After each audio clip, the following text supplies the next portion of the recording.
السلام علیکم ورحمۃ اللہ وبرکاتہ۔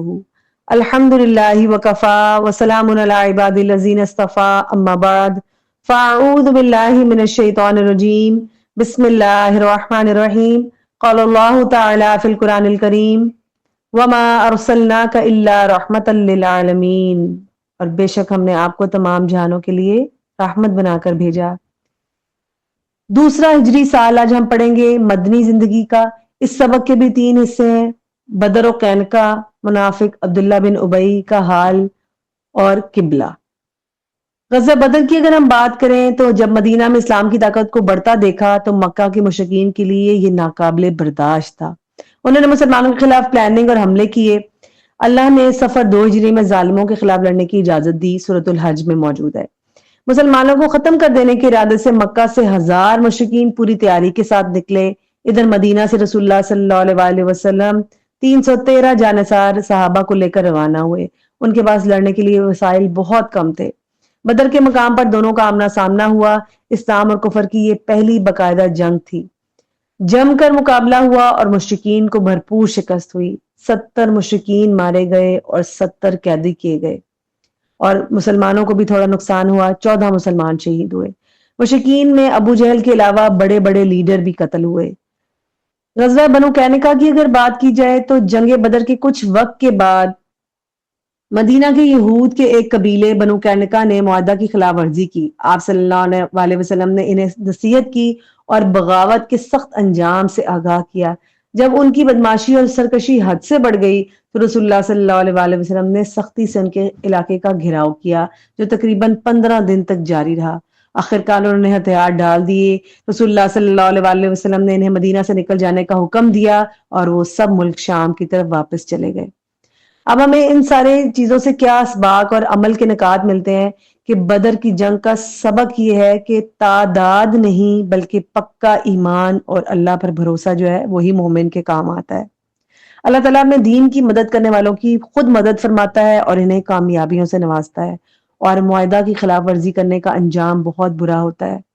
اب ہم عبداللہ بن ابی جو منافق رئیس المنافقین بھی جس کو کہا جاتا ہے اس کی بات کر لیتے ہیں۔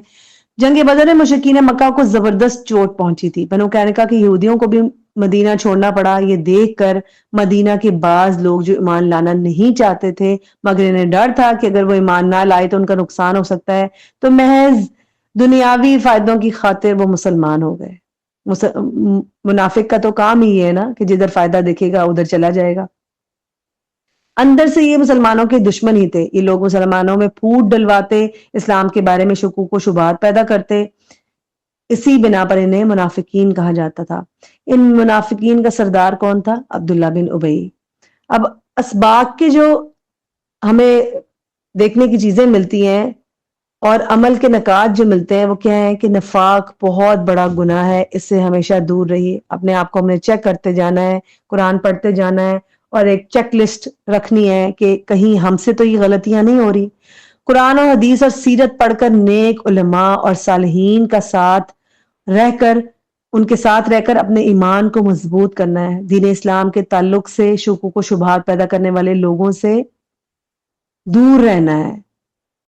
چیلنجز کو دیکھتے رہنا ہے اور دیکھنا ہے کہ کس طرح ہم اپنے حالات کے حساب سے کام کریں گے۔ اب بات کر لیتے ہیں قبلہ کی تبدیلی کی۔ اسلام کی آمد سے پہلے بیت المقدس ہی اہل ایمان کا قبلہ تھا۔ مکہ میں نماز ادا کرتے ہوئے بیک وقت بیت المقدس اور بیت اللہ کی جانب رخ کرنا ممکن تھا، دونوں کو ایک ہی لائن میں رکھ کر مدینہ پہنچنے کے بعد اہل ایمان بیت المقدس کی جانب رخ کر کے نمازیں ادا کرنے لگے۔ سمت بدل جانے کی وجہ سے اب کعبہ کی جانب رخ کرنا ناممکن تھا۔ رسول اللہ صلی اللہ علیہ وسلم کی شدید خواہش تھی کہ حضرت ابراہیم علیہ السلام کے قبلے یعنی کعبہ کو قبلہ بنا دیا جائے۔ ہجرت کے دوسرے سال اللہ نے حکم دیا کہ کعبہ کو ہی قبلہ بنایا جائے۔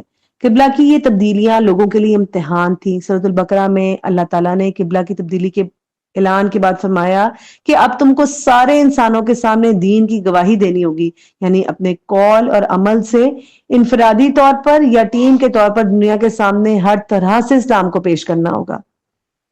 اب اس سے ہمیں اسباق کیا ملتے ہیں کہ اللہ کی عبادت کا تقاضا یہ ہے کہ اس کے ہر حکم کو مانا جائے، چاہے پسند ہو یا ناپسند ہو۔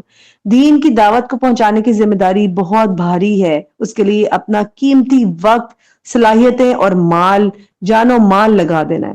قرآن اور حدیث اور سیرت کو پڑھنا چاہیے ڈیلی بیسس کے اوپر، تاکہ ہمیں بھی مدد مل سکے جیسے کہ اس دور کے مسلمانوں کو ملا کرتی تھی۔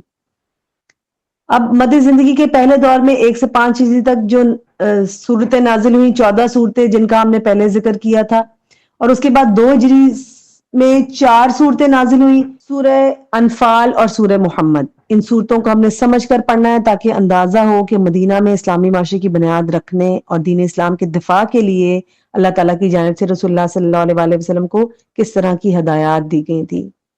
وہ دن کیسا محرومی کا ہوگا جس میں ہم آپ کو رسول اللہ صلی اللہ علیہ وآلہ وسلم کی ایک بھی بات پڑھنے یا سننے کو ہم سب کو نہ ملے۔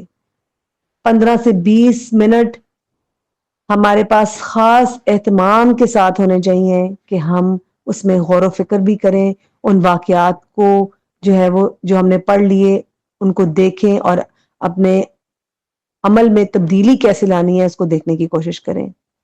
اللہ تعالیٰ ہم سب کو اپنی حفاظت میں رکھے، ہمارا ایمان مضبوط فرمائے اور ہمیں رسول اللہ صلی اللہ علیہ وآلہ وسلم کے نقش قدم پر چلنے کی توفیق عطا فرمائے، آمین یا رب العالمین۔ سبحانک اللہم وبحمدک، نشہد ان لا الہ الا انت، نستغفرک ونتوب الیک۔ السلام علیکم ورحمۃ اللہ وبرکاتہ۔